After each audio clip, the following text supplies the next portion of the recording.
Ang ingay ng mga kamera at ang sigawan ng mga reporter ay parang isang bagyong sumasalubong sa kanya.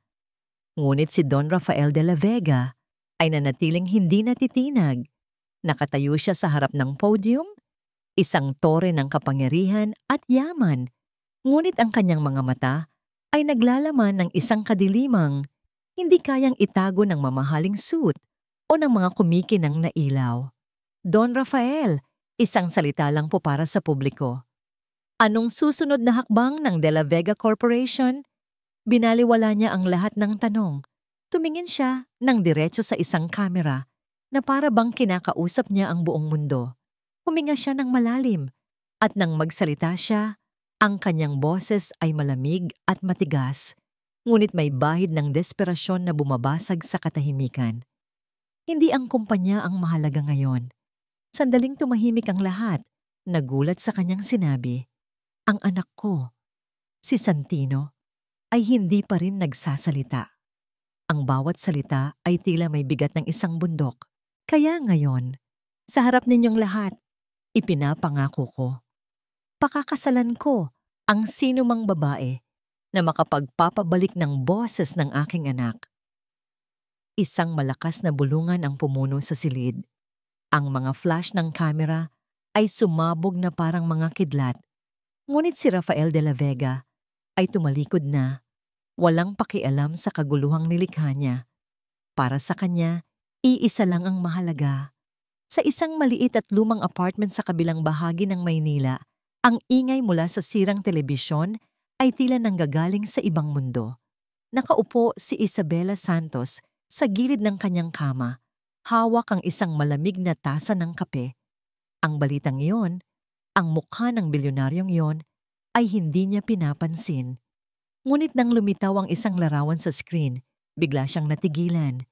Isang batang lalaki, mga 5 taong gulang, na may malalaking mata na puno ng kalungkutan. Si Santino Tino de la Vega, napahawak si Bella sa kanyang dibdib, parang may pumipiga sa puso niya. Ang mga matang iyon, kilala niya ang mga matang iyon. Ang kawalan ng pag-asa, ang katahimikang mas maingay pa sa anumang sigaw. Iyon ang mga mata ng sarili niyang anak na babae, si Lia, bago ito mawala sa kanya.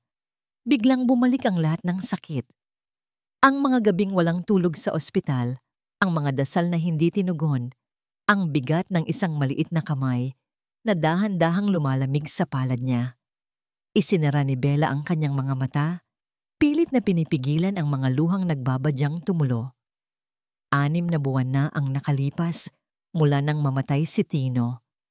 6 na buwan na rin mula nang lamunin ng katahimikan ang mundo ng bata. At para kay Bella, 2 taon na siyang nabubuhay sa sarili niyang katahimikan, sa sarili niyang kalungkutan. Pakakasalan ko ang sinumang makapagpapabalik ng boses ng aking anak. Ang mga salita ni Don Rafael ay umalingaw-ngaw sa kanyang isipan. Isang kabaliwan, isang desperadong hakbang ng isang amang nasasaktan. Ngunit para kay Bella, ito ay higit pa roon. Para itong isang senyales, isang tawag na hindi niya kayang baliwalain. Dati siyang special education teacher. Alam niya kung paano kausapin ang mga batang nabubuhay sa kanilang sariling mundo. Alam niya ang wika ng katahimikan.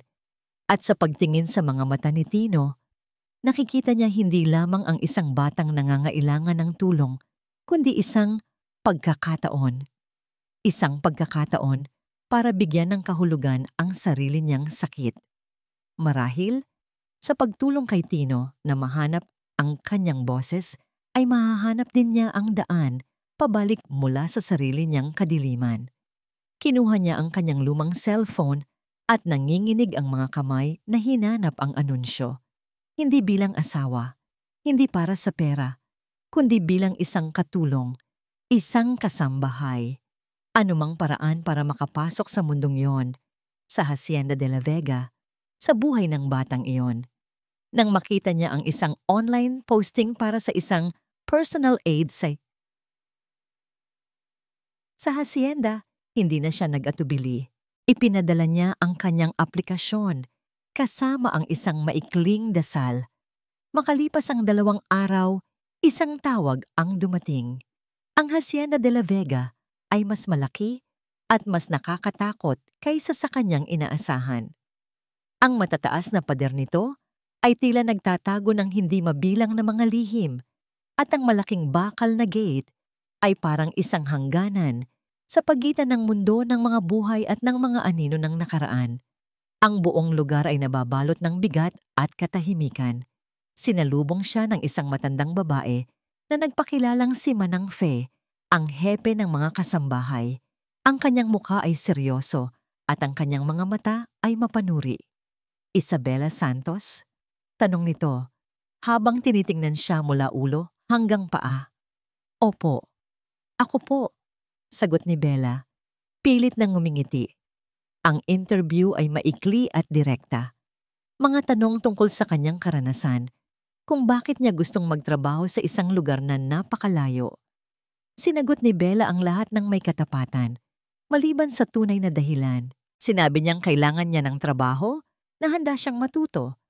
Habang nagsasalita siya, naramdaman ni Bella ang isang pares ng matang nakatingin sa kanya mula sa itaas ng malawak na hagdanan. Doon nakatayo ang isang matandang babae.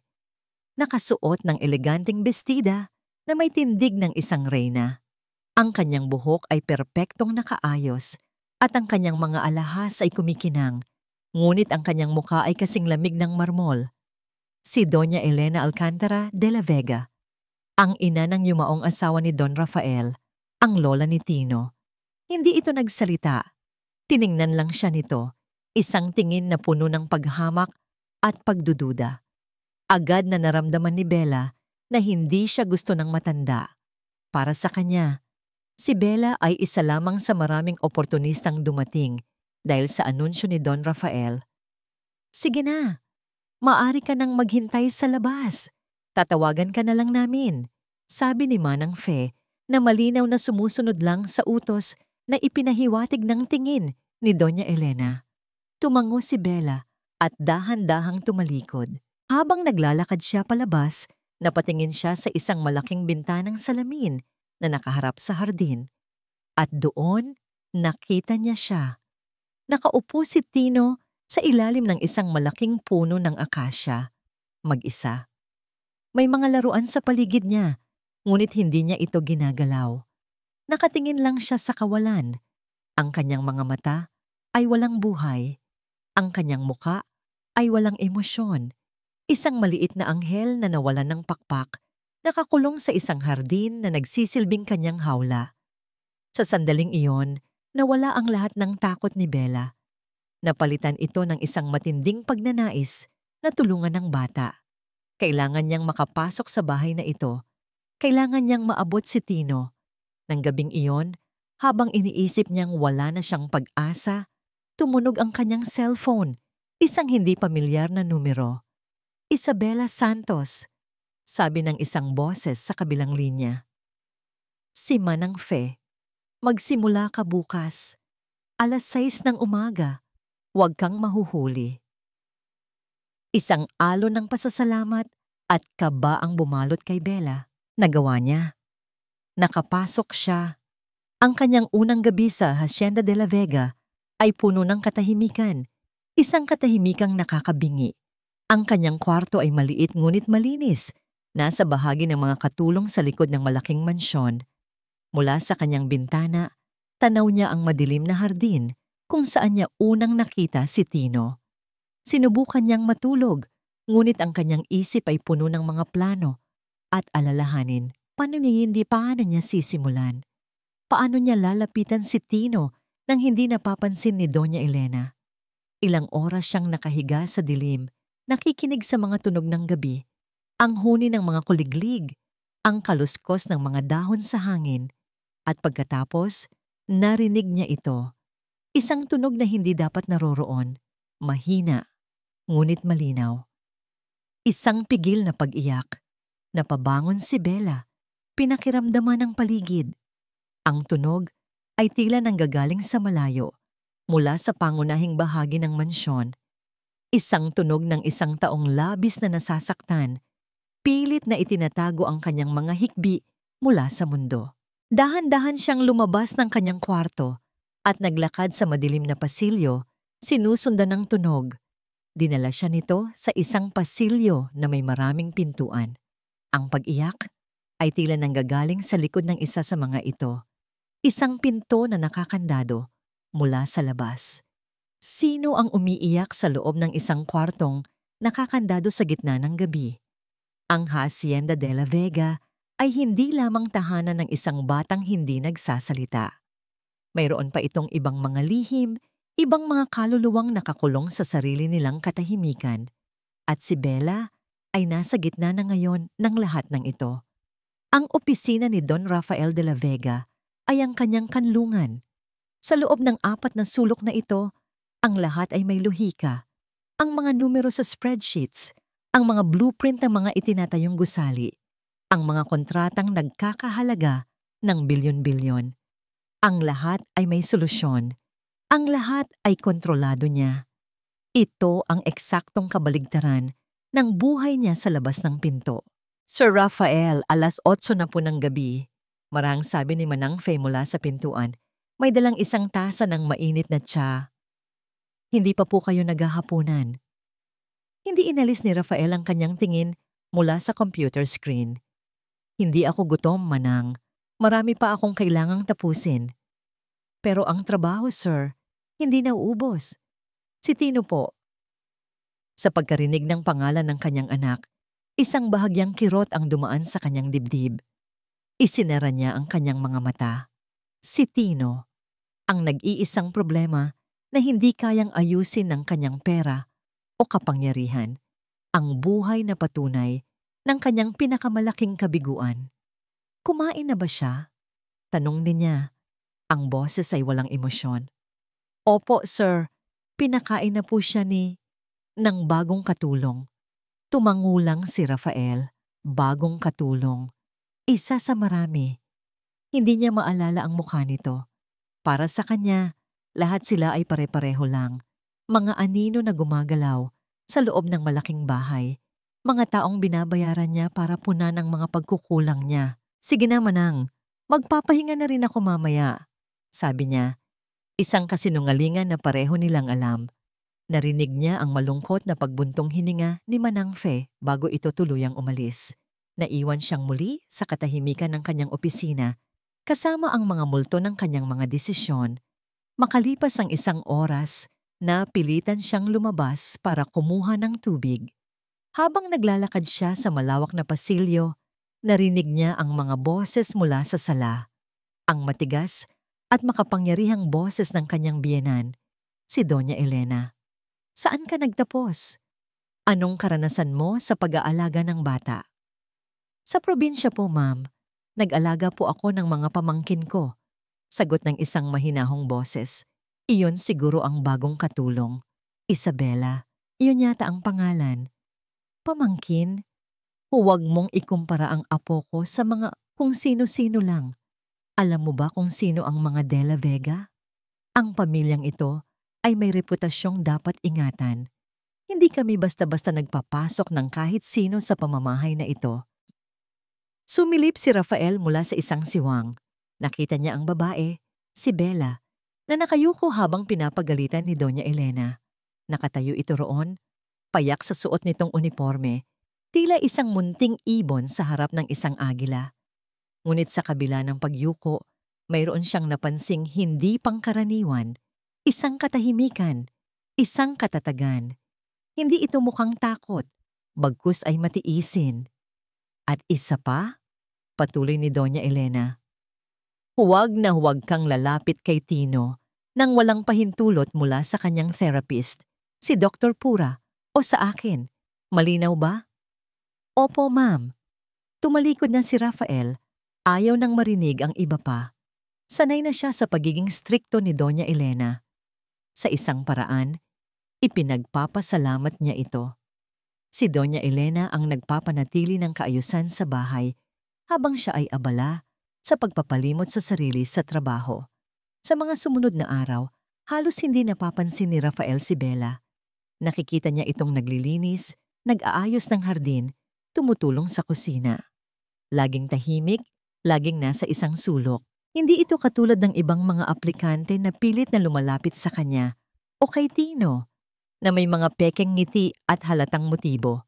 Si Bella ay tila kontento na maging isang anino. Ngunit nagsimula siyang makapansin ng maliliit na bagay. Isang araw, habang pauwi siya, nakikita niya si Tino na nakaupo sa hardin, sa dati nitong pwesto. Ngunit sa pagkakataong ito, may isang maliit na laruang kabayong gawa sa kahoy na nakalagay ilang pulgada mula sa kanyang paanan. Hindi ito galing sa mamahaling koleksyon ng mga laruan ni Tino. Mukha itong luma at simple. Kinabukasan, isang bagong pitas na bulaklak na gumamela ang nakalagay sa tabi ng bintana ng silid-aralan ni Tino. At isang hapon, mula sa bintana ng kanyang opisina, nakita niya si Bella na nakaupo sa damuhan, ilang metro ang layo mula kay Tino. Hindi ito nagsasalita, hindi ito lumalapit. Nagdodrawing lang ito sa isang maliit na kwaderno. Paminsan-minsan, itataas nito ang drawing para ipakita sa direksyon ni Tino bago ito muling yumuko para magpatuloy. Hindi niya maintindihan kung ano ang ginagawa nito, ngunit may isang bagay sa paraan ng paggalaw nito. Isang pasensya, isang katahimikan na tila hindi nagbabanta. Tila nauunawaan nito ang mga pader na itinayo ni Tino sa paligid nito. At sa halip na pilitin itong sirain, ay naglalagay ito ng mga munting regalo sa labas ng mga pader na yon, naghihintay. Don Rafael. Napalingon siya. Si Dr. Alingpura, ang therapist ni Tino, ay nakatayo sa kanyang harapan, isang babaeng nasa katanghalian na may malamig na ekspresyon at salamin sa mata. Tapos na ang session namin ni Tino, sabi nito. Mayroon akong report. Ano ang sabi? Tanong ni Rafael, kinakabahan tulad ng dati.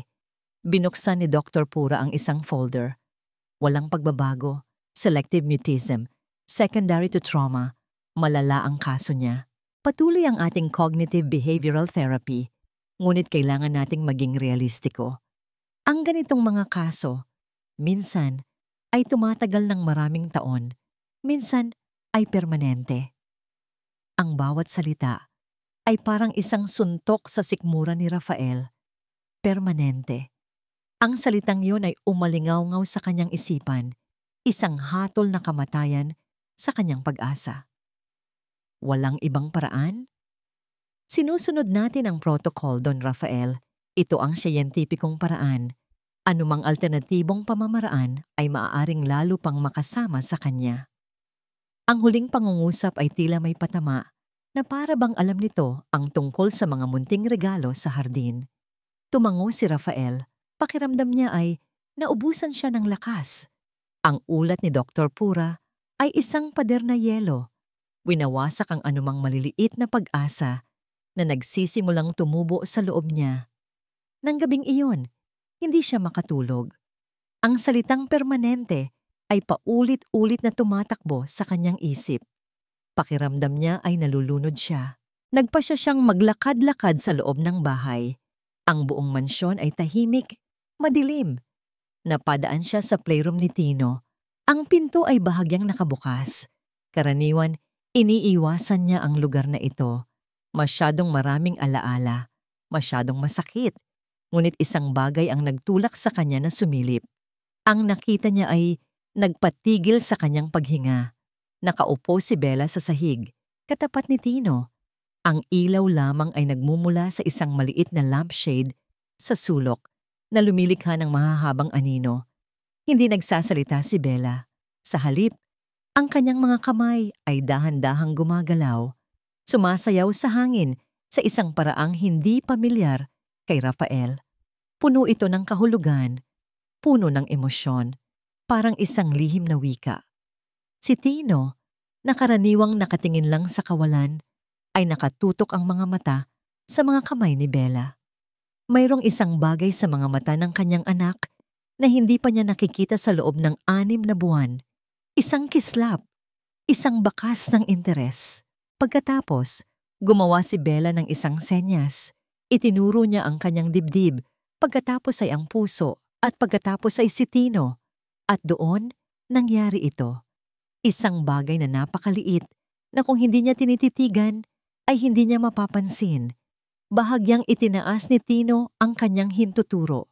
1 milimetro lang, isang munting paggalaw. Ngunit para kay Rafael, na ilang buwan nang naghihintay ng anumang senyales, anumang koneksyon, ang maliit na galaw na yon ay kasing lakas ng isang lindol. Isang reaksyon. Nagreaksyon ang kanyang anak.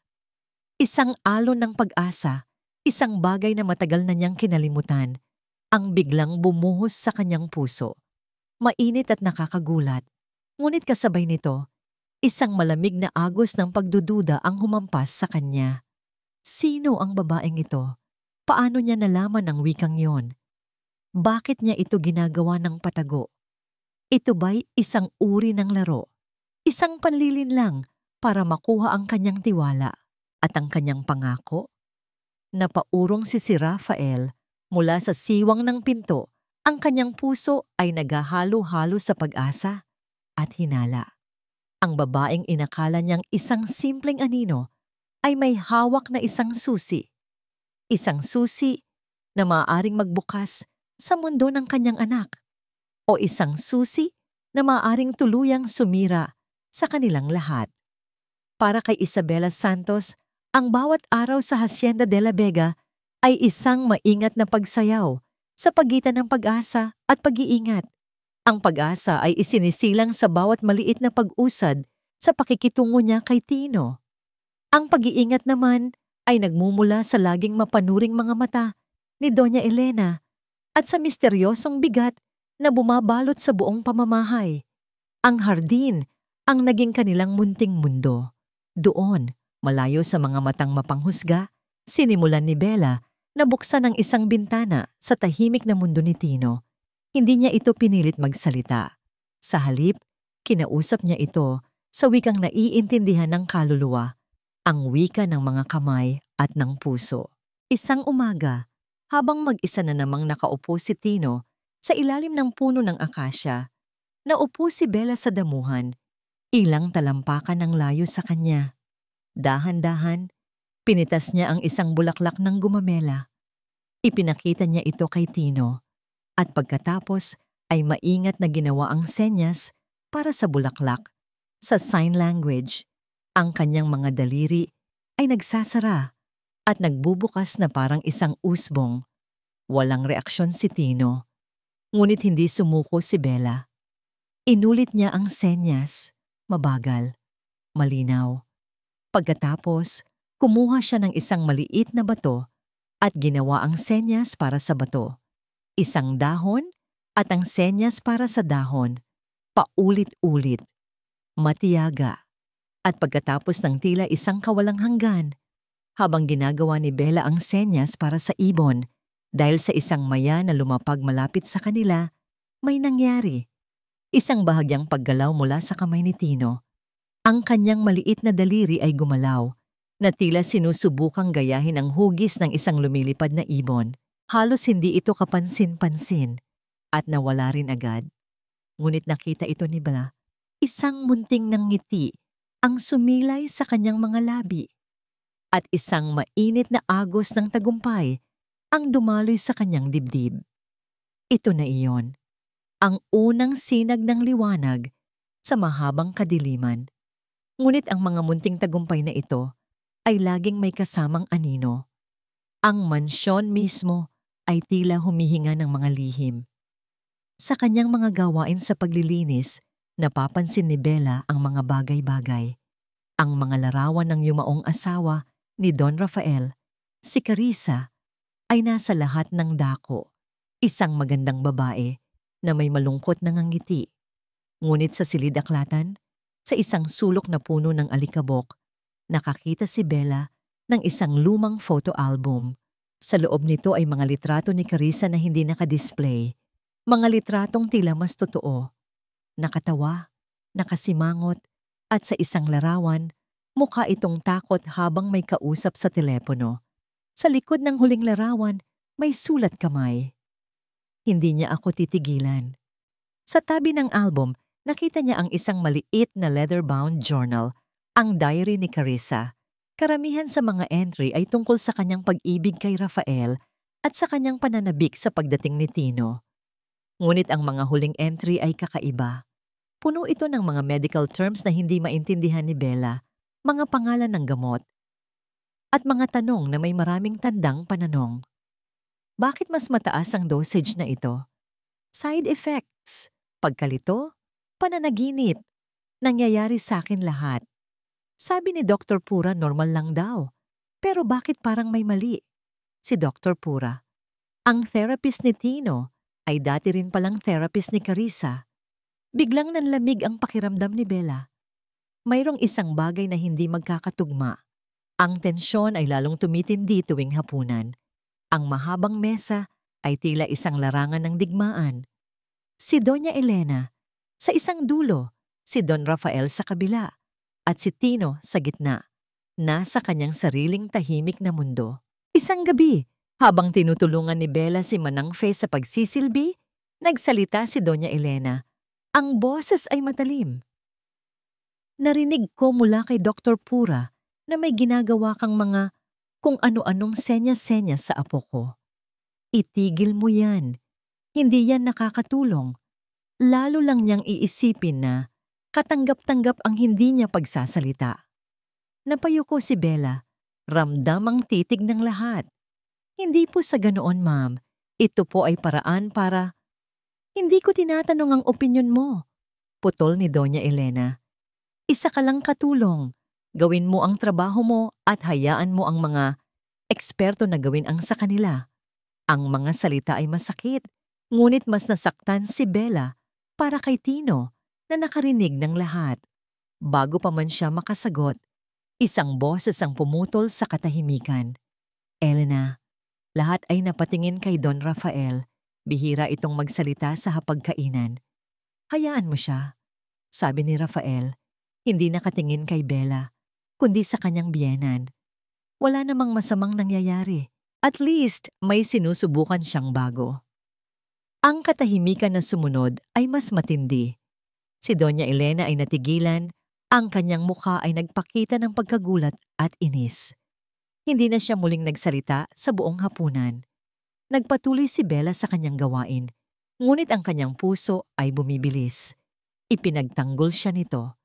Kahit sa isang simpleng paraan, ipinagtanggol siya ni Don Rafael. Isang maliit na tulay, ang tila na itayo sa pagitan nilang dalawa sa gabing iyon. Ngunit ang tulay na iyon ay marupok. Nang gabing iyon, habang nag-aayos siya sa kanyang silid, tumunog ang kanyang cellphone. Isang text message mula sa isang hindi kilalang numero. Binuksan niya ito. 2 pangungusap lang. Marami kang napapansin. Mag-ingat ka sa mga lihim ng bahay na ito. Napahawak si Bella sa kanyang bibig. Ang kanyang puso ay kumakabog ng malakas. Sino ito? Isang babala ba ito o isang banta? Ang mensahe ay nagpatunay sa kanyang hinala. Mayroong isang bagay na malalim at madilim na itinatago ang Hacienda de la Vega.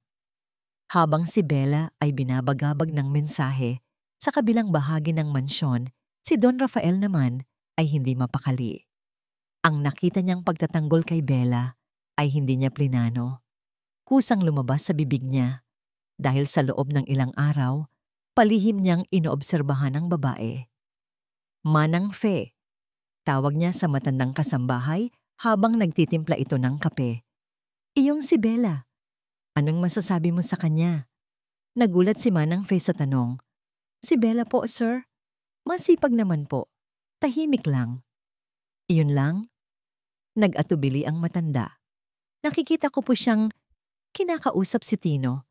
Hindi po sa salita. Sa mga mata po, sa mga ngiti. May pasensya po siya sa bata, sir. Isang bagay na matagal ko nang hindi nakikita dito. Ang mga salita ni Manang Fe ay nagbigay ng bigat sa mga sariling obserbasyon ni Rafael. Ngunit hindi pa rin nito maalis ang kanyang pagdududa. Kinabukasan, bilang bahagi ng kanyang tungkulin, inutusan si Bella ni Manang Fe na linisin ang dating opisina ni Carissa, isang silid na matagal nang hindi nabubuksan. Ang silid ay parang isang time capsule.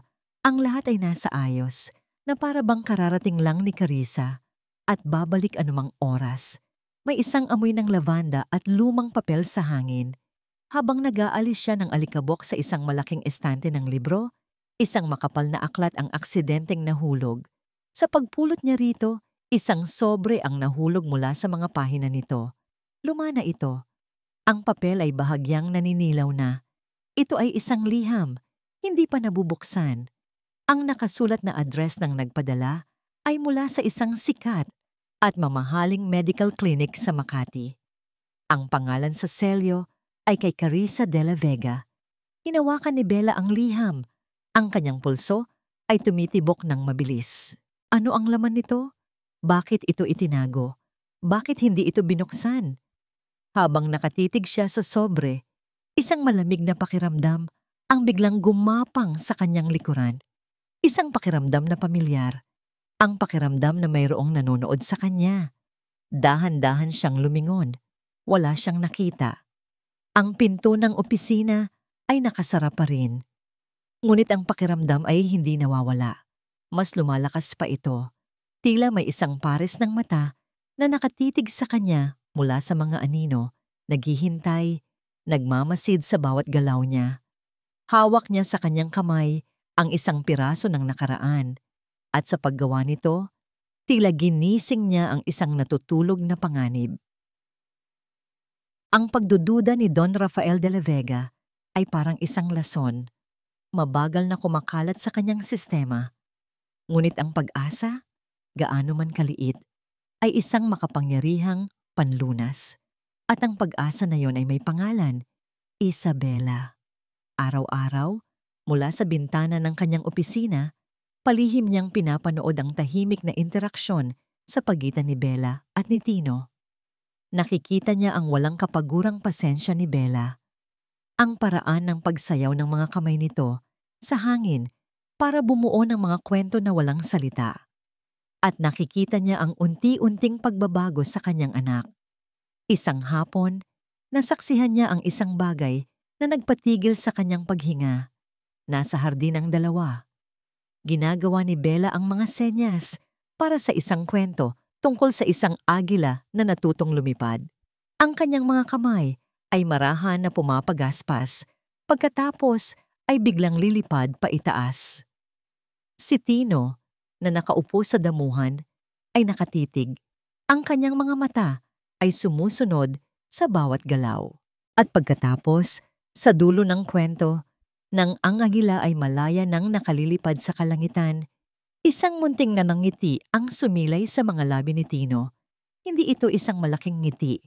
Hindi rin ito tumagal. Ngunit ito ay totoo. Isang tunay na ngiti, ang unang ngiti na nakita ni Rafael sa mukha ng kanyang anak sa loob ng 6 na buwan. Isang bagay ang uminit sa dibdib ni Rafael, isang pakiramdam na halo-halong saya at kirot. Masaya siya para kay Tino, ngunit may isang bahagi sa kanya na nakaramdam ng kaunting selos, isang inggit sa babaeng ito, isang estranghero na nagawang maabot ang kanyang anak sa paraang hindi niya kailanman nagawa. Nang gabing iyon, hindi siya pumasok sa kanyang opisina. Sa halip, hinanap niya si Bella. Nakita niya itong nag-iisa sa balkonahe, nakatingin sa bilog na buwan. "Salamat," sabi niya.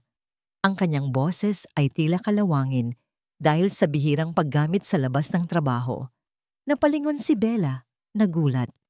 "Sir Rafael, nakita ko si Tino kanina." Patuloy niya. Tumabi ito sa rehas ng balkonahe. Ngumiti siya. Isang mainit na ngiti rin ang sumilay sa mga labi ni Bella. "Talaga po? Mabuti naman po kung ganoon. Paano mo ginagawa?" Tanong ni Rafael, puno ng pagtataka. Ang mga doktor, ang mga therapist, lahat sila ay nabigo. Pero ikaw, nagkibit balikat si Bella. "Wala po akong ginagawang espesyal. Nakikinig lang po ako sa katahimikan niya." Ang simpleng sagot na yon ay tumago sa puso ni Rafael. Pakiramdam niya, sa unang pagkakataon, may isang taong tunay na nakakaintindi. Ang katahimikan sa paligid nila ay hindi nakakailang.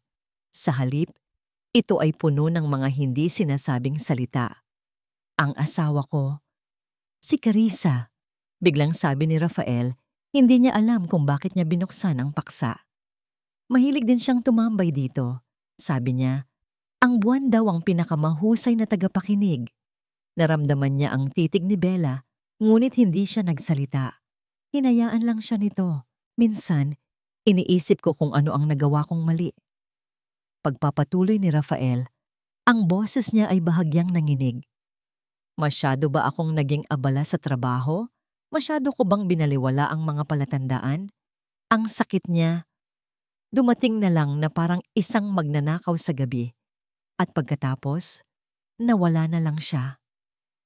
Ang sakit na matagal na niyang itinatago sa likod ng kanyang malamig na panlabas ay unti-unting lumalabas. At si Bella, ang babaeng pinagdudahanan niya, ay naroon, tahimik na nakikinig. Ang kanyang presensya ay isang hindi inaasahang kanlungan. Ngunit sa kabilang dako ng mansyon, sa isang madilim na silid, isang ibang uri ng pag-uusap ang nagaganap. Hawak ni Doña Elena ang telepono, ang kanyang boses ay malamig at mapanganib. Nahanap mo na ba? Tanong niya sa kausap sa kabilang linya. Magaling. Alamin mo ang lahat tungkol sa babaeng yan. Bawat dumi sa nakaraan niya. Lalo na ang tungkol sa lalaking nagngangalang Marco Reyes. Gusto kong malaman ang lahat. Kinabukasan, habang nag-aayos si Bella ng mga bulaklak sa malaking florera sa pasukan ng mansyon, isang itim at mamahaling kotse ang huminto sa harap ng gate. Bumaba mula rito ang isang lalaking matangkad. Nakasuot ng isang mamahaling suit na tila hindi nababagay sa alikabok ng hasyenda. Mayroon itong isang ngiti sa labi na hindi umaabot sa kanyang mga mata. Nagpatuloy si Bella sa kanyang ginagawa. Iniisip na isa lamang ito sa mga bisita sa negosyo ni Don Rafael. Ngunit nang maglakad ang lalaki, papasok sa malaking pinto, nagtama ang kanilang mga mata. Agad na nanlamig ang buong katawan ni Bella. Ang florera ay halos mabitawan niya. Ang mukhang iyon, ang nangiting iyon, kilalang kilala niya ito. Marco, ang pangalan ay lumabas sa kanyang bibig na parang isang bulong ng multo. Bella, ikaw nga, sabi ng lalaki. Ang kanyang boses ay puno ng pekeng pagkagulat. Lumapit ito sa kanya. Anong ginagawa mo dito? Nagtatrabaho bilang katulong? Ang huling salita ay binitiwan niya ng may halong pang-iinsulto. Sa parehong sandali, si Don Rafael ay pababa ng hagdanan. Nakita niya ang lahat.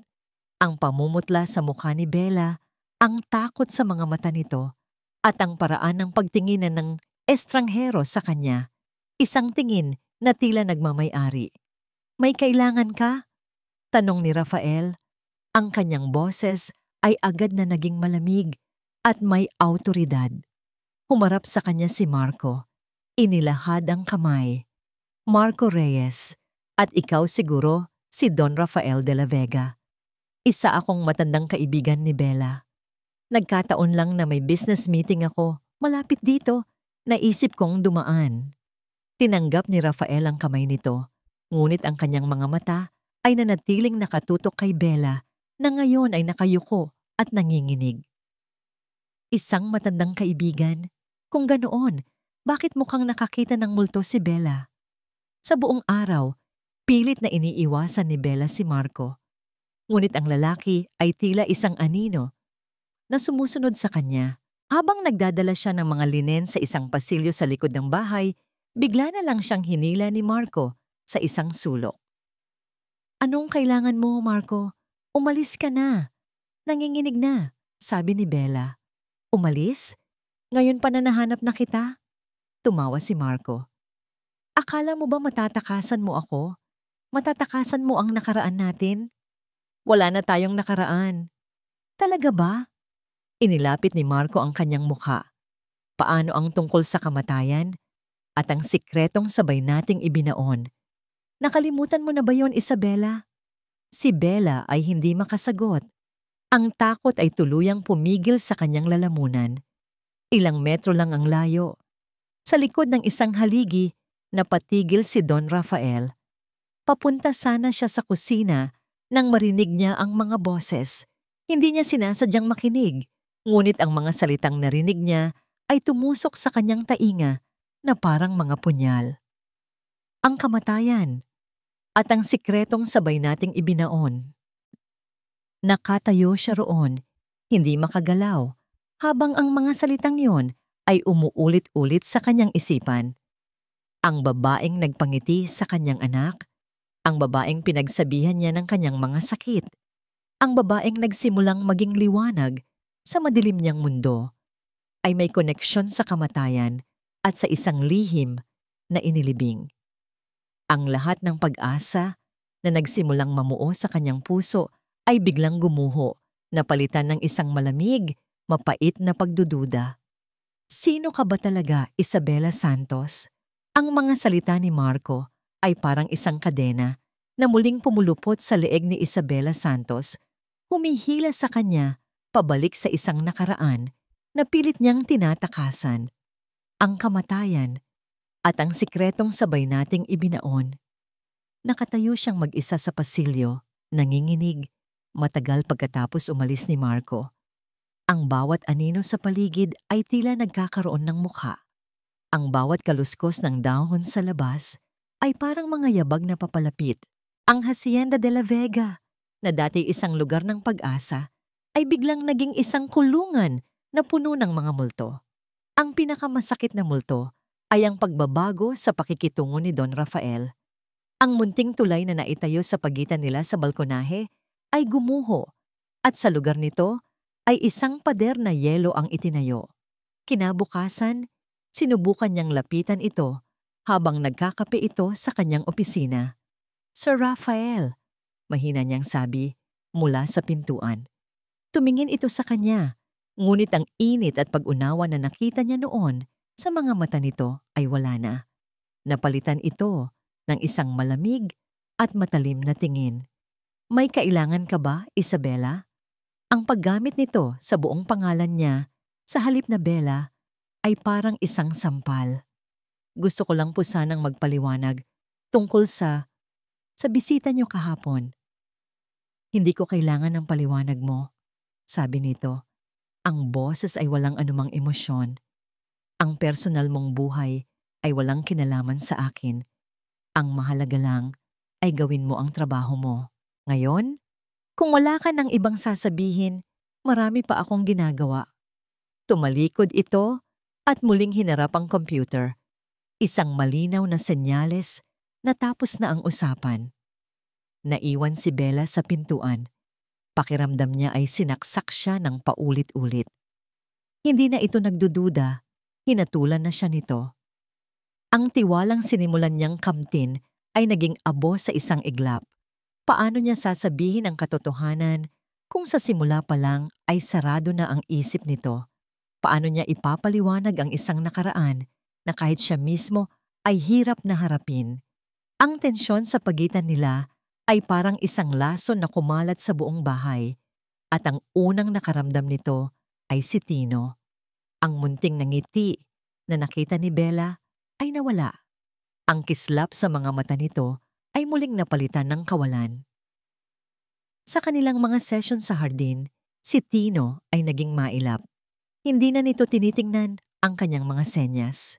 Minsan, bigla na lang itong tatayo at maglalakad palayo. Iniiwan siyang mag-isa kasama ang mga hindi nabubuong kwento. Isang araw, nakita niya ang drawing na ginawa ni Tino kasama si Dr. Pura. Hindi na ito mga bahay at bulaklak. Ang papel ay puno ng mga guhit na magulo at madilim. Sa gitna, may isang maliit na bata na tila kinakain ng isang malaking itim na anino. Nang makita ito ni Bella, parang piniga ang kanyang puso. Dahil sa kanya, ang gulo na dala niya ay nararamdaman ng bata. Ang kadiliman ng kanyang nakaraan ay nagsisimulang lamunin ang munting liwanag na sinimulan nilang buuin. Samantala, hindi tumigil si Marco. Nagsimula itong magpadala ng mga text message, bawat isa ay parang isang patak ng lason. Unang text: Kumusta ang bagong amo mo? Mukhang mayaman. Baka kailangan niya ng bagong business partner. Pangalawang text. Naalala mo pa ba ang amoy ng ospital? Ang mga gamot? Ako, hindi ko makalimutan. Pangatlong text. Huwag mong isipin na ligtas ka dyan. Alam ko kung nasaan ka. At alam ko ang ginawa natin. Bawat mensahe ay nagpapabilis ng kabog ng kanyang dibdib. Ano ang gusto ni Marco? Pera? O gusto lang nitong sirain ang buhay niya tulad ng ginawa nito dati? Ang sitwasyon ay pinalala pa ni Doña Elena na tila nasiyahan sa nangyayari. Mukhang hindi maganda ang simoy ng hangin sa paligid mo, Isabela. Sabi nito isang araw habang nagkakasalubong sila sa pasilyo. May isang mapanuyang nangiti sa mga labi ng matanda. Sinabi ko na sa'yo, hindi ka nabibilang dito. Ang mga taong may maduming nakaraan ay laging hinahabol ng kanilang mga anino. Alam na nito. Siguradong nag-imbestiga ito tungkol sa kanya. Si Bella ay nasa isang sulok, walang mapuntahan. Si Rafael ay hindi naniniwala sa kanya. Si Tino ay lumalayo. Si Marco ay nagbabanta. At si Doña Elena ay naghihintay lang sa kanyang pagbagsak. Sa gitna ng desperasyon, isang bagay ang naging malinaw kay Bella. Kailangan niyang malaman ang katotohanan, hindi lang para linisin ang pangalan niya, kundi para iligtas si Tino. Naniniwala siyang ang lahat ay konektado. Ang sakit ni Carissa, ang katahimikan ni Tino, at maging ang pagkamatay ng sarili niyang anak, gamit ang kanyang mga gawain sa paglilinis bilang dahilan. Sinimulan niyang halongkatin ang mga lugar na hindi niya pa napupuntahan. Isang hapon, habang nag-aayos ng mga libro sa malaking aklatan ni Don Rafael, napansin niya ang isang nakatagong safe sa likod ng isang malaking pintura. Hindi niya ito mabubuksan, ngunit sa ibabaw ng mesa, sa ilalim ng isang tumpok ng mga papeles, may isang makapal na folder na may markang Confidential CVD Hub, Final Medical Report. CVD Carissa V. de la Vega. Nanginginig ang mga kamay na binuksan niya ito. Ang report ay puno ng mga technical terms, ngunit sapat ang kanyang naintindihan. Ito ay isang detalyadong ulat tungkol sa sakit at pagkamatay ni Carissa. Ngunit habang binabasa niya ang mga pahina, napansin niya ang isang bagay na kakaiba. May isang pahina na halatang pinilas. Sa pagitan ng page 12 at page 14, ang page 13 na may heading na Pharmacological Intervention and Dosage Anomalies ay nawawala. Sino ang pumilas nito at bakit? Habang hawak niya ang report, ang kanyang mga mata ay napadpad sa isang pamilyar na sobre na nakapatong sa isang maliit na mesa sa sulok. Ang liham na nahanap niya sa opisina ni Carissa. Ang hindi pa nabubuksang liham, kinuha niya ito. Muli niyang tiningnan ang address ng nagpadala. St. Jude's Medical Center, Advanced Diagnostics Wing. Biglang nanlamig ang buong katawan niya at nabitawan niya ang sobre. Ang sahig ay tila gumuho sa ilalim ng kanyang mga paa. St. Jude's, iyon ang pangalan ng clinic. Ang clinic kung saan dinala niya ang kanyang anak na si Leah para sa isang specialized diagnosis. Ang clinic na nagsabing isang bihirang lagnat lang ang sakit nito. Ang klinik na nagbigay ng reseta para sa isang gamot na sa huli ay wala ring nagawa. Hindi ito maaaring maging isang pagkakataon. Ang pagkamatay ng asawa ni Don Rafael at ang pagkamatay ng sarili niyang anak ay konektado sa iisang lugar. Hawak niya sa isang kamay ang isang report ng kamatayan na may nawawalang pahina. At sa sahig ay nakalagay ang isang liham mula sa pinagmulan ng sarili niyang bangungot. Ang mga pader ng Hacienda de la Vega ay hindi lang nagtatago ng mga lihim ng isang pamilya. Itinatago nito ang isang katotohanan na maaaring sumira sa kanilang lahat. Ang mga salitang narinig ni Don Rafael de la Vega ay isang lason na kumain sa kanyang kaluluwa. Ang kamatayan at ang sikretong sabay nating ibinaon.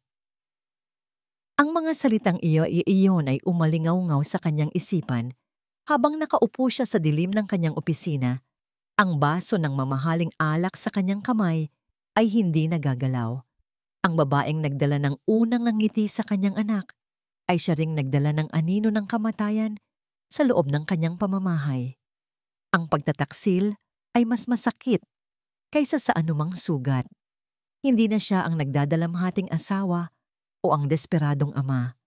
Sa sandaling iyon, siya si Don Rafael de la Vega, ang bilyonaryo, ang CEO, at haharapin niya ang problemang ito sa paraang alam niya, may lohika, may ebidensya, at walang awa. Kinuha niya ang kanyang telepono at tinawagan ng isang numero na para lamang sa mga pinakamatinding krisis. "Rico," sabi niya nang may sumagot. Ang kanyang boses ay malamig at matigas. "May ipapagawa ako sa'yo. Isang babae, Isabela Santos, at isang lalaki, Marco Reyes. Gusto kong malaman ang lahat. Bawat transaksyon sa bangko, bawat tawag sa telepono, bawat hininga nila sa nakalipas na 5 taon. Gawin mo ito ng tahimik at mabilis." Sa mga sumunod na araw, ang Hacienda de la Vega ay naging isang entablado ng isang tahimik na digmaan. Si Rafael ay naging mas malamig, mas malayo. Bawat tingin niya kay Bella ay puno ng hinala. Ang bawat kilos nito, gaano man kasimple, ay tila isang bahagi ng isang masalimuot na panlilinlang. Naramdaman ito ni Bella at dahil dito, lalo itong naging maingat at malungkot. At ang kalungkutan na yon ay humawa kay Tino na muling isinara ang sarili sa mundo. Ang mga sesyon nila sa hardin ay naging maikli at walang buhay. Ang munting pag-asa na sinimulan nilang buuin ay unti-unting namamatay. Isang gabi, dumating ang unang ulat mula kay Rico. Marco Reyes, sangkot sa maraming maliliit na scam, baon sa utang, walang permanenteng trabaho. Isabela Santos, dating sped teacher, magaling sa trabaho. Huminto 2 taon na ang nakalipas matapos mamatay ang kaisa-isang anak na babae, si Leah Santos.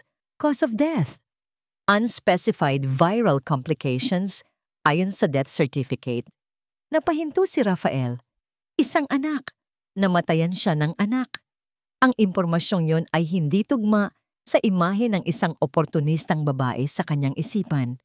Ito ay nagdagdag ng isang layer ng trahedya na lalong nagpagulo sa lahat.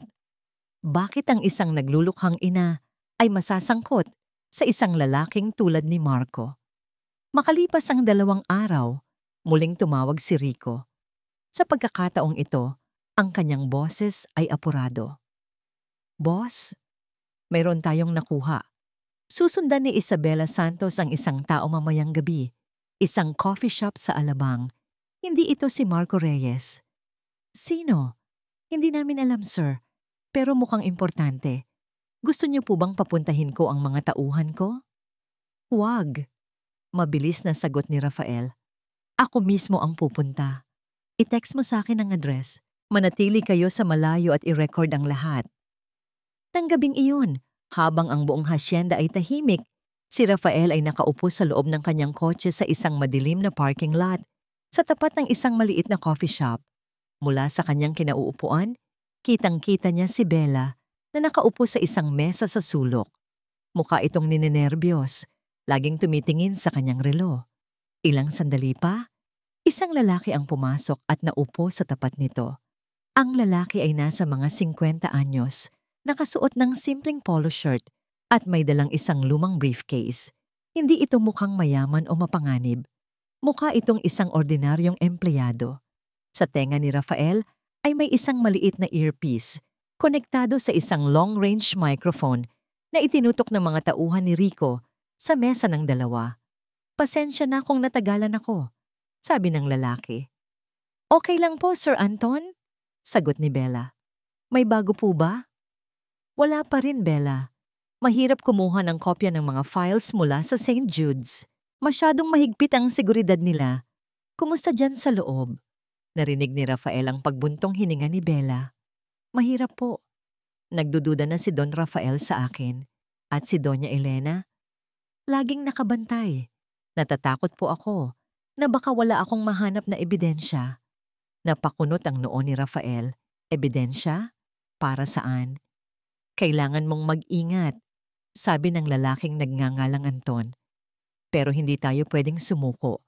Malapit na tayo sa katotohanan. Alam kong may kinalaman si Doña Elena sa nangyari kay Carissa. Bago siya mawala, tumawag sa akin si Carissa. Sabi niya, parang mali ang gamot na ibinibigay sa kanya, na iba ang pakiramdam niya. Sinubukan kong kausapin si Doña Elena noon, pero pinagbantaan niya ako.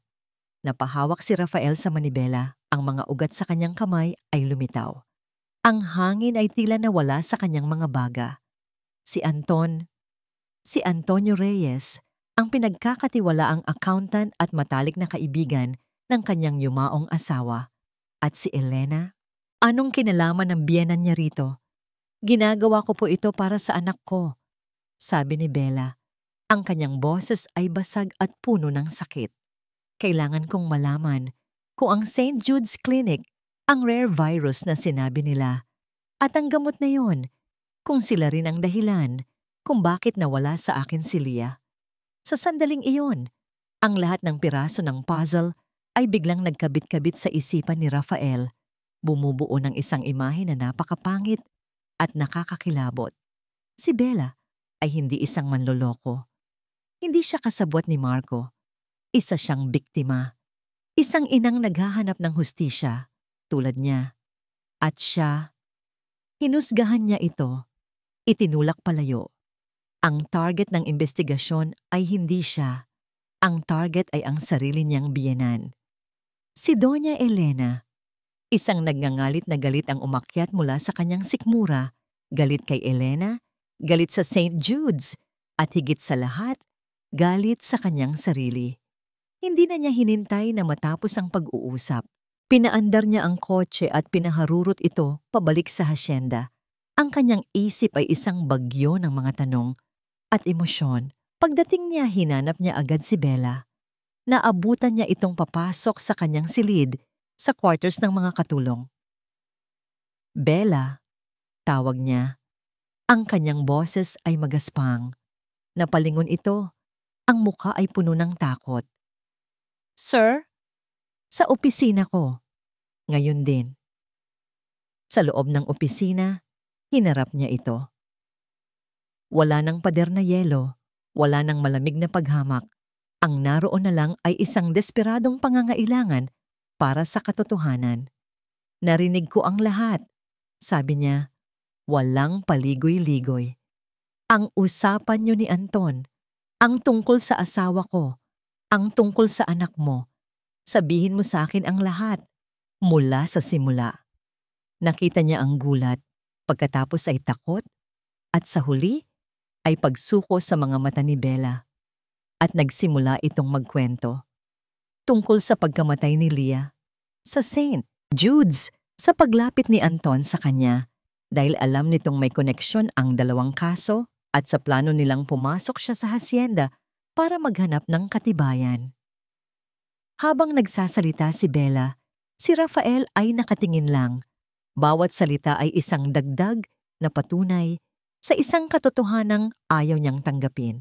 Si Carissa, ang kanyang Carissa, ay hindi namatay dahil sa sakit. Mayroong isang bagay o isang tao na may kagagawan. Sa gitna ng kanilang masinsinang pag-uusap, ang intercom sa kanyang mesa ay biglang tumunog. Isang malakas at nakakataratang ingay. Pinindot niya ito. Ang nanginginig na boses ni Manang Fe ang sumagot. Sir Rafael, Sir, si Tino po. Sigaw nito, puno ng pag-aalala. Mataas na mataas po ang lagnat. Ayaw pong magising. Isang malamig na takot. Mas matindi kaysa sa anumang naramdaman niya dati. Ang biglang bumalot kay Rafael. Bigla silang nagkatinginan ni Bella. Ang parehong nakakakilabot na pag-iisip ay tumatakbo sa kanilang mga isipan. Ang sakit. Nagsisimula na naman. Sabay silang tumakbo palabas ng opisina. Ang kanilang mga personal na sakit at hinala ay panandaliang nawala. Napalitan ng isang pinagsamang takot para sa buhay ng bata na nasa gitna ng lahat ng ito. Ang mga ilaw ng ospital ay walang awa. masyadong maputi, masyadong malamig. Bawat sulok ng pasilyo ay tila sumisigaw ng mga alaala na pilit na ibinabaon ni Isabela Santos sa pinakamalalim na bahagi ng kanyang puso. Ang amoy ng antiseptic, ang mahinang tunog ng mga monitor, ang mga mukha ng mga taong puno ng pag-aalala. Ito ang bangungot na muli niyang binabalikan. Nakatayo siya sa labas ng pintuan ng private room ni Tino, hindi makapasok. Ang kanyang mga paa ay tila nakabaon sa sahig. Sa loob, naroon si Don Rafael, kausap ang mga doktor. Si Manang Fe ay umiiyak sa isang sulok at si Tino ay nakahiga sa kama, maliit at tila marupok, napapaligiran ng mga tubo at mga wire. Hindi na ulit. Parang awa niyo na. Huwag na ulit. Ang dasal ay isang tahimik na sigaw sa kanyang isipan. Ang imahe ni Tino sa kama ay naghalo sa imahe ng sarili niyang anak na si Lia sa mga huling araw nito. Ang parehong mataas na lagnat na hindi maipaliwanag. Ang parehong bigla ang paghina ng katawan. Ang pagkakatulad ay napakasakit, napakabrutal. Anong ginagawa mo pa rito? Isang malamig na boses ang pumutol sa kanyang pag-iisip. Si Doña Elena. Nakatayo ito sa kanyang likuran. Ang kanyang muka ay isang maskara ng galit at pagkamuhi. Simula nang dumating ka sa pamamahay namin, puro kamalasan na lang ang nangyari. Akusa nito, ang boses ay mahina, ngunit puno ng lason. Ikaw ang may kasalanan nito. Baka may ipinakain ka sa apo ko. O baka naman dala mo ang isang uri ng sakit.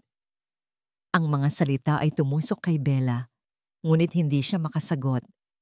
Paano niya ipagtatanggol ang sarili kung sa isang bahagi ng kanyang puso, sinisisi rin niya ang sarili?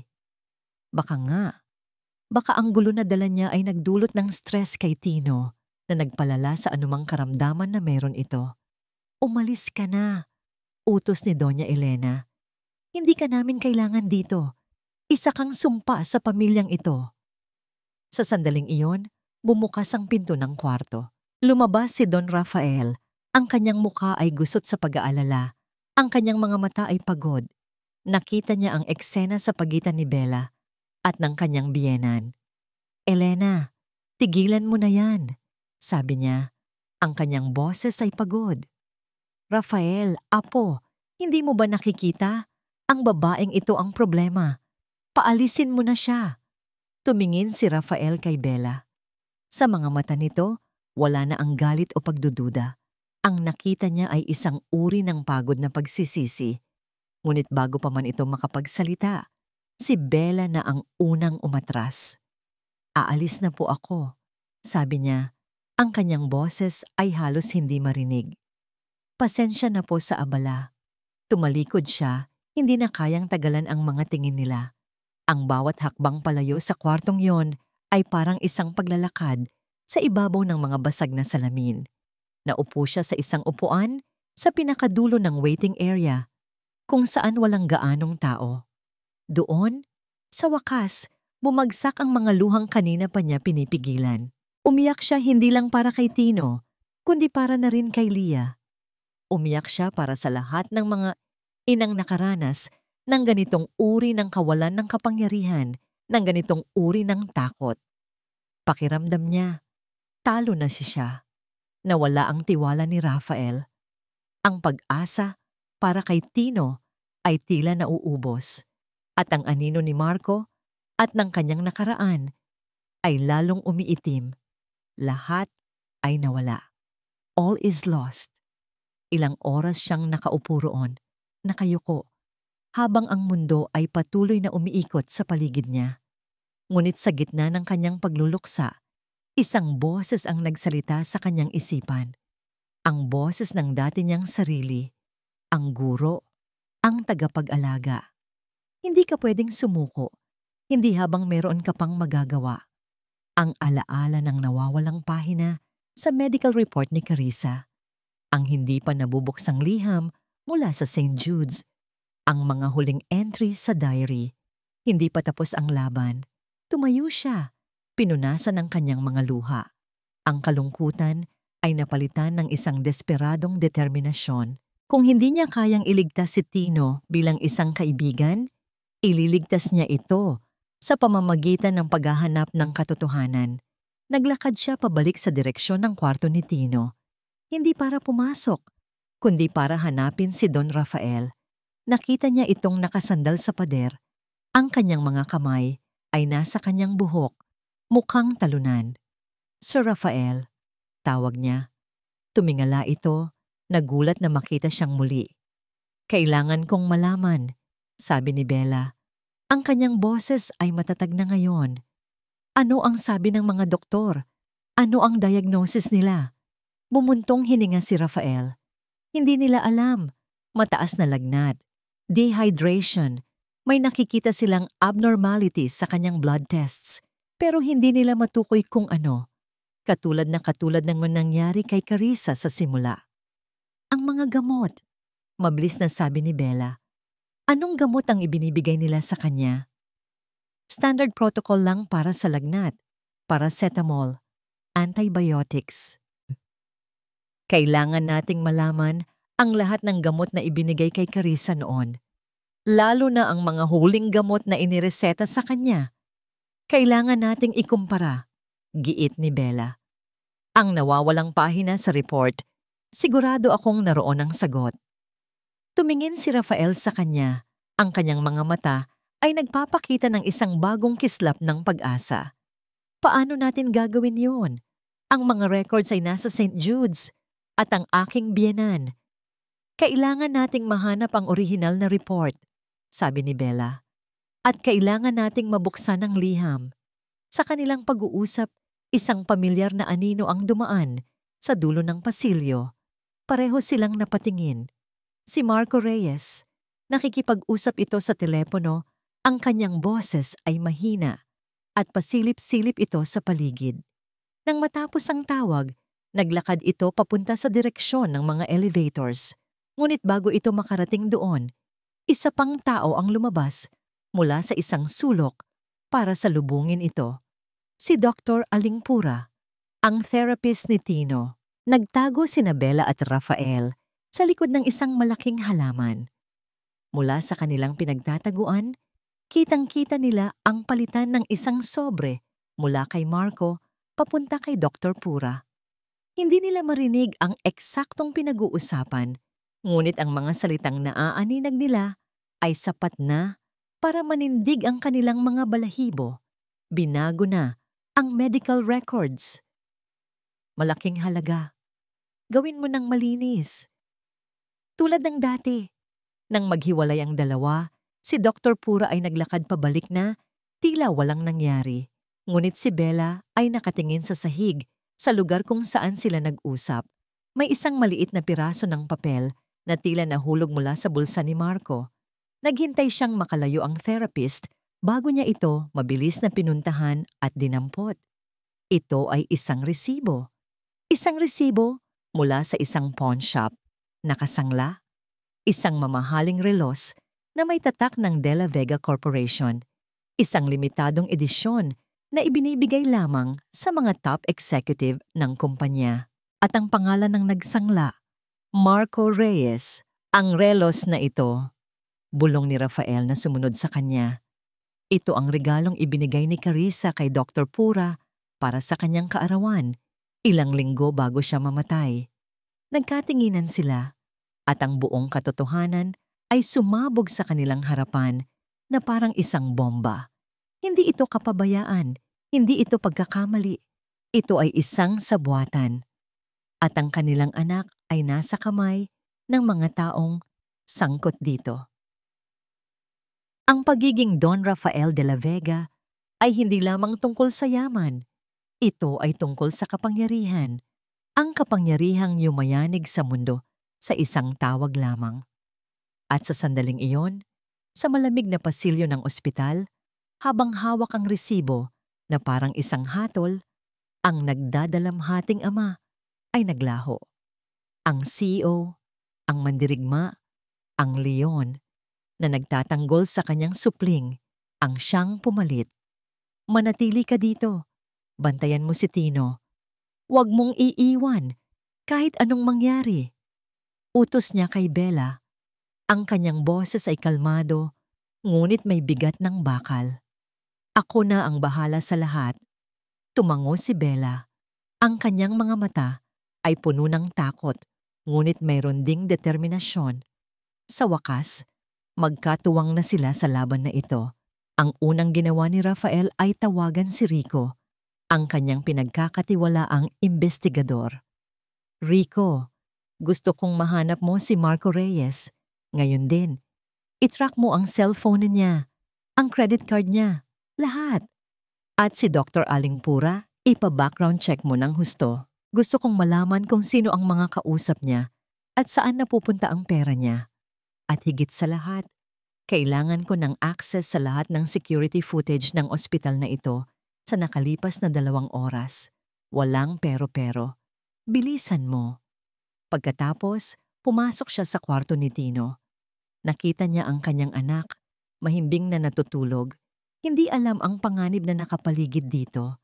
Lumapit siya at marahang hinaplos ang buhok nito. Isang tahimik na pangako ang binitiwan niya. Isang pangako ng hustisya. Ang mga sumunod na oras ay isang mabilis at kontroladong kaguluhan. Habang si Bella ay hindi umaalis sa tabi ni Tino, si Rafael naman ay ginawang command center, ang isang bakanting conference room sa ospital. Ang mga tawag ay sunod-sunod. Sa kanyang mga abogado, sa hepe ng pulisya na kaibigan niya, sa isang kilalang toxicologist. Unang dumating ang ulat mula kay Rico. Si Marco Reyes, na-track namin sa isang 5-star hotel sa Makati. Kaka-check-in lang. At si Dr. Pura, may malaking deposito na pumasok sa kanyang bank account kaninang umaga. Ang source, isang offshore account na konektado sa pinakamalaking kalaban ng De La Vega Corporation sa real estate. Ang huling impormasyon ay isang suntok sa sikmura ni Rafael. Hindi lang ito simpleng pangingikil, ito ay corporate sabotage, gamit ang buhay ng kanyang asawa at anak bilang sandata. May video na tayo, boss, sabi ni Rico sa telepono. Malinaw na malinaw. Ang pag-abot ng sobre, ang pag-uusap. Mayroon tayong lip reader na kinumpirma ang mga sinabi nila. Binago ang records at tulad ng dati. Magaling, sagot ni Rafael. Ipadala mo ang lahat ng ebidensya sa mga pulis. Pero huwag niyo munang huhulihin si Marco. Mayroon pa akong isang taong kailangang harapin. Ang taong yon ay kasalukuyang naglalakad papasok ng conference room. Si Marco Reyes. Mukha itong kampante, may aroganteng nangiti sa labi, hindi alam na papasok ito sa isang bitag. Don Rafael, bati nito na parabang matagal na silang magkakilala. Nabalitaan ko ang nangyari kay Tino. Nakikiramay ako. Kung may maitutulong ako. Isinenyas ni Rafael ang upuan sa tapat niya. Maupo ka, Marco? Umupo si Marco. Ipinatong ang kanyang mamahaling briefcase sa mesa. Diretsahan na. Simula ni Rafael. Ipinatong niya ang resibo ng pawn shop sa mesa. Magkano ang halaga ng buhay ng isang bata para sa'yo? Nawala ang nangiti sa mukha ni Marco. Hindi kita maintindihan. Huwag na tayong maglokohan, sabi ni Rafael. Ang kanyang boses ay nanatiling mapanganib na kalmado. Ang relos ni Carissa, ang pera, mula sa kalaban ko sa negosyo. Ang pakikipagsabwatan mo kay Dr. Pura para baguhin ang medical records tulad ng ginawa niyo noon kay Carissa. Ang pamumutla sa mukha ni Marco ay sapat ng kumpirmasyon. Hindi ko alam ang sinasabi mo. Talaga ba? Inilabas ni Rafael ang kanyang cellphone at ipinakita ang isang litrato. Isang malinaw na kuha mula sa security camera na nagpapakita sa kanya at kay Dr. Pura na magkausap. Alam mo, Marco, may 2 paraan para matapos ito. Una, maaari kang tumestigo laban sa lahat ng kasabwat mo. Ibuhos mo ang lahat ng alam mo tungkol kay Dr. Pura, sa St. Jude's at sa mga taong nag-utos sa inyo. Kung gagawin mo yan, baka sakaling kaawaan ka ng korte. O pangalawa, tumigil si Rafael. Tinitigan si Marco ng diretso sa mata. Maaari kong hayaan na ikaw ang sumalo ng lahat ng kasalanan at sisiguraduhin ko sa lahat ng kapangyarihan at yaman na mayroon ako na mabubulok ka sa kulungan habang buhay. Ang pagbabanta ay hindi na kailangan pang ulitin. Nabasag ang arogansya ni Marco. Napalitan ito ng purong takot. Habang nagaganap ang komprontasyon sa kabilang bahagi ng ospital, si Dr. Alingpura ay pinatawag sa isang emergency meeting ng hospital board. Pagpasok niya sa silid, ang nandoon ay hindi ang mga board members, kundi 2 unipormadong pulis at ang punong administrador ng ospital. Dr. Pura, sabi ng administrador, ang kanyang mukha ay seryoso. Iniimbitahan ka naming sumama sa kanila para sagutin ang ilang mga katanungan tungkol sa kaso ni Santino de la Vega at ng yumaong si Carissa de la Vega. Ang huling hantungan ni Rafael ay ang pinakamahirap, ang silid kung nasaan ang kanyang biyenan. Naabutan niya si Doña Elena na nakaupo sa tabi ng kama ni Tino, hinahaplos ang kamay ng apo. Ang eksena ay mukhang mapagmahal, ngunit para kay Rafael, ito ngayon ay nababalot ng kasinungalingan. Elena, sabi niya, isinara ang pinto sa likuran niya.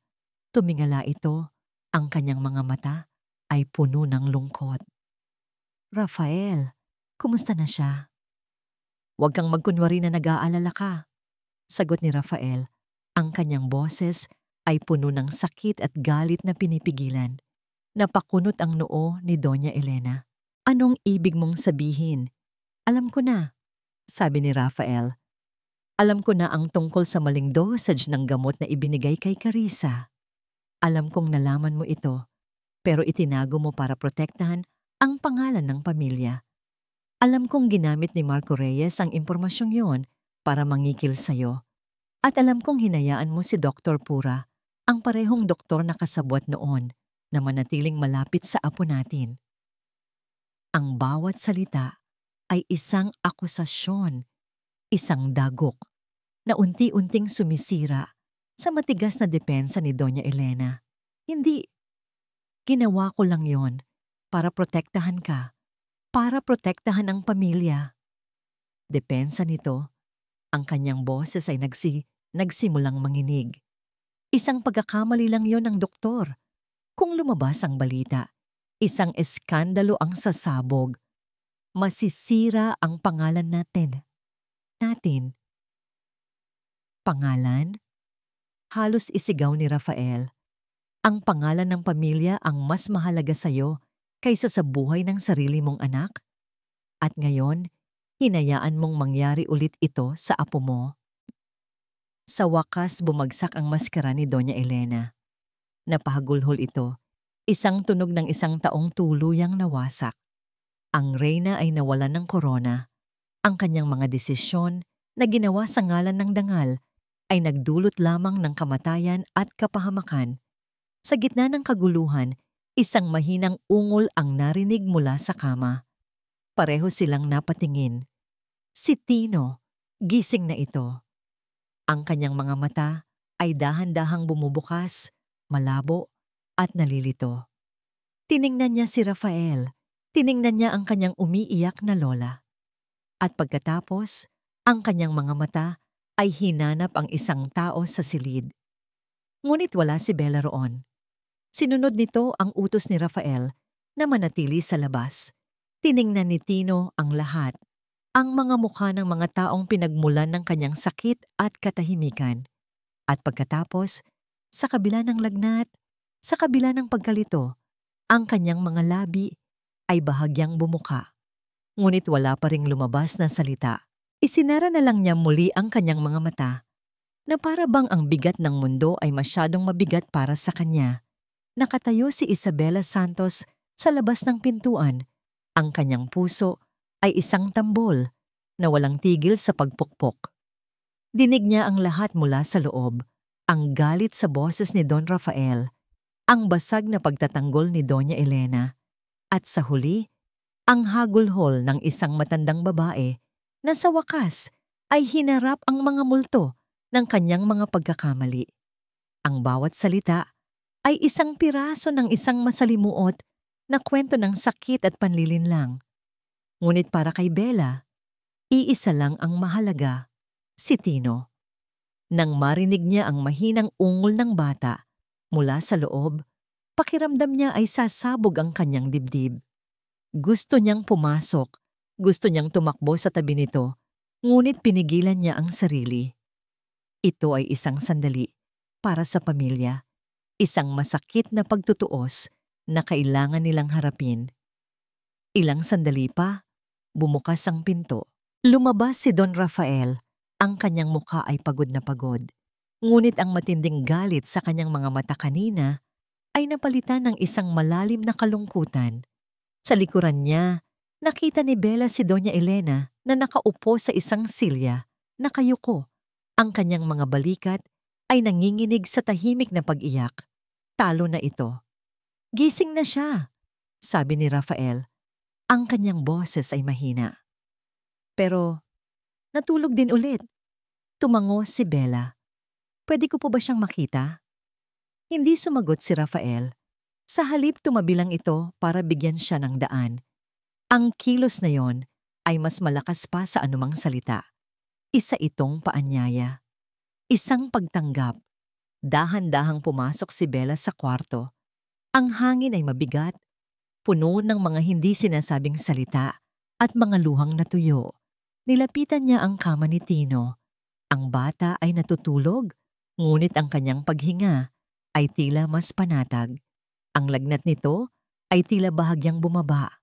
Umupo si Bella sa silyang katabi ng kama, ang silyang inupuan kanina ni Doña Elena. Dahan-dahan, iniangat niya ang kanyang kamay at hinaplos ang buhok ni Tino, tulad ng ginagawa niya noon kay Lia. Nandito lang ako, Tino, bulong niya. Hindi kita iiwan. Hindi niya alam kung gaano siya katagal nakaupo roon. Si Rafael ay tahimik na nakatayo malapit sa bintana, nakatingin sa labas, ngunit alam ni Bella na ang buong atensyon nito ay nasa kanila. Si Doña Elena ay umalis na, escorted ng isang nurse.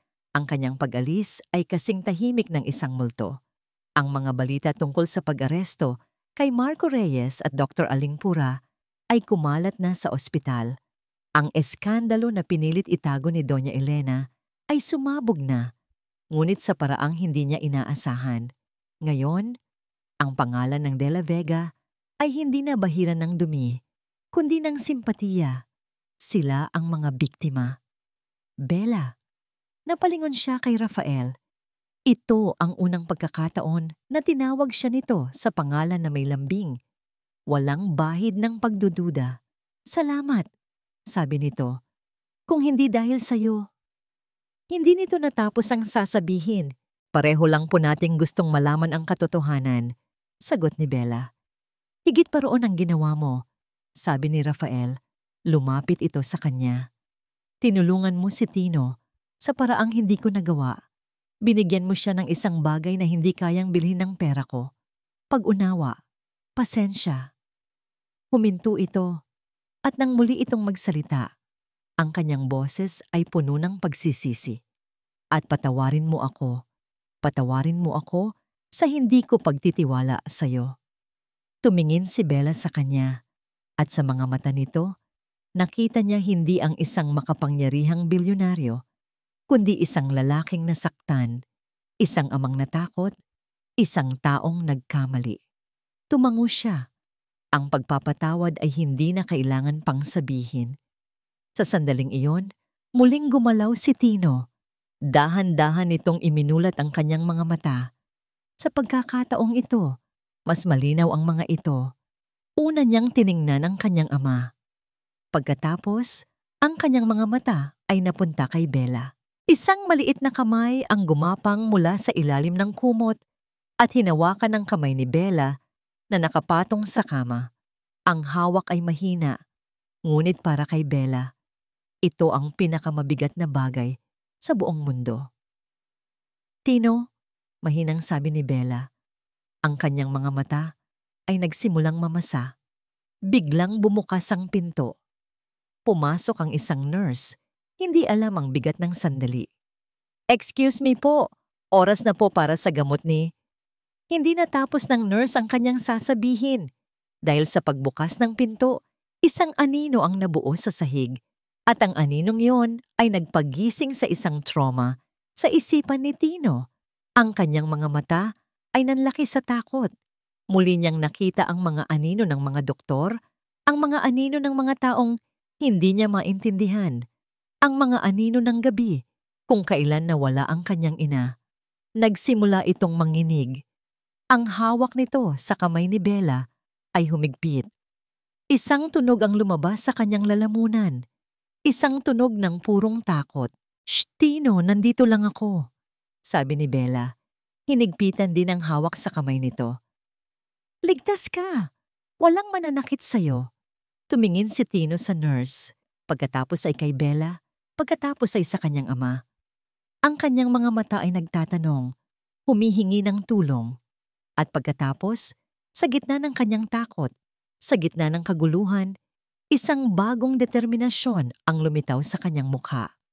Isang pangangailangan na mas malakas pa sa kanyang katahimikan. Ang pangangailangang protektahan ang nag-iisang tao na tunay na nakinig sa kanya. Tumingin siya ng diretso sa nurse. Ang kanyang maliit na katawan ay nanginginig pa rin. At sa isang tinig na magaspang at halos hindi naririnig dahil sa matagal na hindi paggamit, isang salita ang lumabas. "Huwag." Ang salita ay kasing hina ng isang bulong. Ngunit sa katahimikan ng silid, ito ay umalingaw-ngaw na parang isang kulog. Ang nurse ay natigilan. Si Rafael ay napahawak sa dingding, tila nawalan ng lakas. At si Bella, napahawak sa kanyang bibig. Ang kanyang mga luha ay malayang bumuhos, ngunit sa pagkakataong ito, ang mga ito ay luha ng saya. Tumingin si Tino kay Bella. Ang takot sa kanyang mga mata ay unti-unting napapalitan ng pagtataka sa sarili niyang nagawa. Muli niyang sinubukan. "Huwag po," sabi niya, mas malinaw sa pagkakataong ito. "Si Bella B lang." Iyon na yon. Ang pader ay gumuho na. Ang kandado ay nabuksan na. Matapos ang 6 na buwan ng nakakabinging katahimikan, si Santino de la Vega ay muling nagsalita. At ang una niyang mga salita ay hindi para sa kanyang sarili, kundi para ipagtanggol ang babaeng nagturo sa kanya kung paano muling magtiwala. Niyakap ni Rafael ang kanyang anak, umiiyak ng walang tunog. At sa gitna ng yakap na yon, iniabot ni Tino ang kanyang kabilang kamay, hinahanap si Bella. Hinawakan ito ni Bella at sa unang pagkakataon, ang tatlo sa kanila ay magkakasama. Isang bilog ng mga sirang puso na sa wakas ay nagsisimula ng maghilom, ngunit habang hawak niya ang mga kamay nila, isang munting anino ng takot ang muling dumaan sa mga mata ni Tino. Habang nakatingin ito sa bukas na pinto, isang paalala na ang paghilom ay isang mahabang paglalakbay na ngayon pa lang nagsisimula. Ang paggaling ay hindi isang tuwid na linya. Si Don Rafael de la Vega ay natutunan ito sa pinakamahirap na paraan. May mga araw na si Tino ay masigla, sinusubukang bumuo ng mga pangungusap, nagtatanong tungkol sa kulay ng langit o sa hugis ng mga ulap. Ngunit may mga araw din na ang katahimikan ay bumabalik. Isang anino na nagpapaalala sa kanila ng kadilimang pinagdaanan nito. Sa mga araw na yon, si Bella ang kanilang naging angkla. "Okay lang na maging tahimik minsan, Tino," sasabihin niya habang nakaupo sila sa hardin ng hasyenda na ngayon ay hindi na mukhang isang kulungan kundi isang santuwaryo. "Ang mahalaga, alam naming nandyan ka at alam naming kapag handa ka na, pakikinggan ka namin." Hindi na siya ang katulong, hindi na rin siya ang investigador. Siya si Bella, ang babaeng nagbalik ng ngiti sa kanilang tahanan. At para kay Rafael, siya ang babaeng unti-unting naghihilom sa kanyang puso. Isang gabi, ilang linggo matapos silang makalabas ng ospital, naabutan niya si Bella sa balkonahe. Sa parehong lugar kung saan sila unang nag-usap. Iniisip ko lang, sabi ni Bella, nakatingin sa mga bituin. Si Leah, sigurado akong masaya siya ngayon. Lumapit si Rafael at tumayo sa tabi niya. At si Carissa, sa tingin ko, sa wakas, matahimik na rin siya. Ang katahimikan sa pagitan nila ay hindi na puno ng pagdududa, kundi ng isang malalim na pag-unawa. Pareho silang may dalang mga pilat mula sa nakaraan, ngunit sa piling ng isa't isa, ang mga pilat na yon ay hindi na simbolo ng sakit, kundi ng katatagan. Bella, sabi ni Rafael, ang kanyang boses ay seryoso. Ang pangako ko sa publiko, tungkol sa pagpapakasal sa sinumang makapagpapabalik sa boses ni Tino. Gusto kong bawiin iyon. Napalingon si Bella sa kanya. Isang bahagyang lungkot ang dumaan sa mga mata nito, ngunit pilit itong ngumiti. Naiintindihan ko po. Binabawi ko yon. Pagpapatuloy ni Rafael, hinawakan nito ang kanyang mga kamay. Ang init ng palad nito ay nagpadala ng kuryente sa buong katawan ni Bella. Dahil ayokong pakasalan ka, dahil sa isang pangako. Gusto kitang pakasalan dahil mahal kita. Mahal kita, Isabela Santos. Mahal kita dahil sa iyong katapangan, sa iyong kabutihan, at dahil ipinakita mo sa akin kung paano muling magtiwala at magmahal. Ang mga luha ay nagsimulang mamuo sa mga mata ni Bella. Ang mga salitang iyon, mga salitang hindi niya inakalang maririnig niya muli, ay isang balsamo sa kanyang pagod na kaluluwa. Mahal din kita, Rafael. Sagot niya. Ang kanyang boses ay isang bulong. Mahal kita dahil nakita mo ako noong panahong hindi ko na makita ang sarili ko. Sa ilalim ng liwanag ng buwan, sa parehong balkonahe kung saan nagsimula ang isang munting tulay, ibinigay nila ang kanilang unang halik, isang halik na nagtataglay ng lahat ng sakit ng nakaraan at lahat ng pangako ng hinaharap. Ang kanilang paghilom ay naging paghilom ng buong pamilya. Isang araw, isang hindi inaasahang bisita ang dumating sa hacienda. Si Doña Elena, payat ito at tila tumanda ng 10 taon. Ang dating reyna ay isa na lamang ordinaryong babae, dala-dala ang bigat ng kanyang pagsisisi. Sinalubong siya ni Rafael sa sala. Si Bella ay naroon din, nakatayo sa isang tabi, habang si Tino ay naglalaro sa sahig. Nandito ako para humingi ng tawad, sabi ng matanda. Ang kanyang boses ay mahina at nanginginig. Humarap ito kay Bella. Sa'yo, Hija. Hinusgahan kita. Minaliit kita. Patawarin mo ako. Pagkatapos ay lumuhod ito sa harap ni Tino.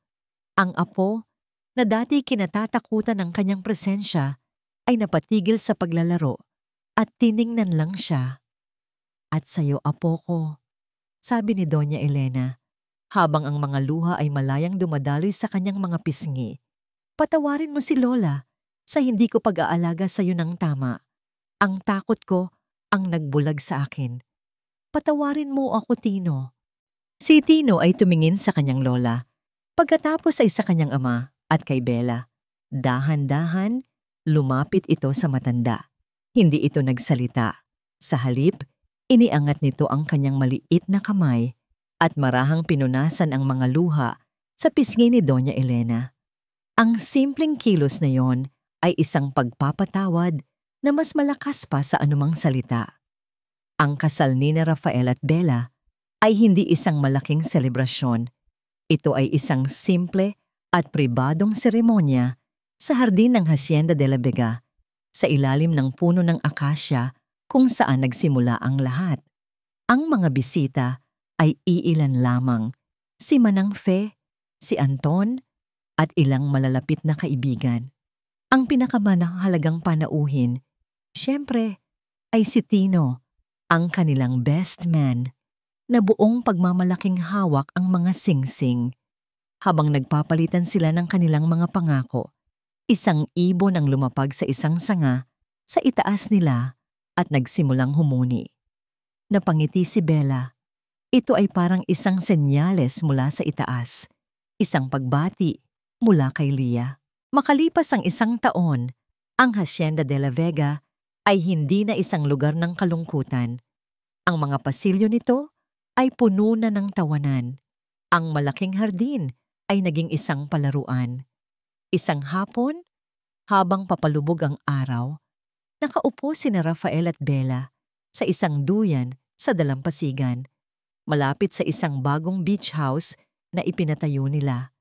Pinapanood nila si Tino na nagtatampisaw sa tubig, tumatawa habang hinahabol ang mga alon. "Pa!" sigaw ni Tino. Lumingon ito sa kanila. Ang kanyang mukha ay maningning sa saya. "Yes, champ," sagot ni Rafael. "Tingnan nyo," sabi ni Tino. Itinuro ang papalubog na araw na nagbibigay ng kulay kahel at rosas sa kalangitan. "Ang ganda!" "Oo, anak. Napakaganda," sabi ni Rafael habang niyayakap si Bella. Hinawakan ni Bella ang kamay ni Rafael. Ang kanilang mga daliri ay nagsalikop, isang simbolo ng dalawang pamilyang naging isa. Lumingon si Tino sa kanila. Ang buhangin ay nasa kanyang mga paa at ang hangin ng dagat ay humahaplos sa kanyang buhok. Ngumiti ito, isang nangiting puno ng pagmamahal at kapayapaan. Sa huling pagkakataon, lumingon ito sa kanila at sa isang tinig na malinaw at buo, sinabi nito ang mga salitang nagkumpirma na ang kanilang paglalakbay ay tapos na at isang bago ang nagsisimula pa lang. "Mahal ko kayo."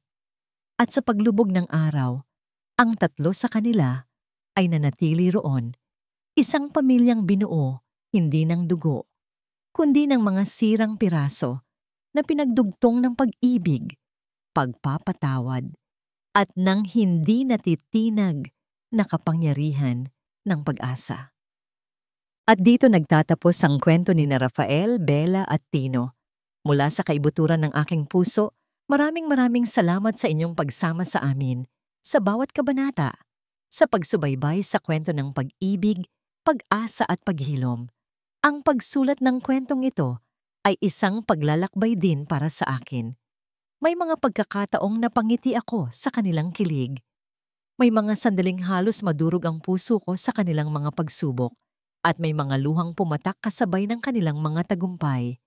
Sapagkat higit sa isang simpleng kwento ng pag-ibig, ito ay isang paalala na kahit sa pinakamadilim na gabi, laging may sisikat na araw, na ang tunay na pagmamahal ay hindi lamang pagtanggap, kundi pag-unawa at pagpapatawad, at na ang pinakamalakas na boses ay hindi laging naririnig mula sa bibig, kundi mula sa tibok ng isang pusong nagmamalasakit. Ngayon, nais ko namang marinig ang inyong boses. Ano ang pinakapaborito ninyong eksena? Anong aral ang inyong napulot? Sino ang karakter na pinakatumatak sa inyong puso? I-comment lamang sa ibaba. Ang inyong mga salita ang nagsisilbing inspirasyon at lakas sa aming mga manunulat. Hanggang sa ating susunod na kwento at kilig.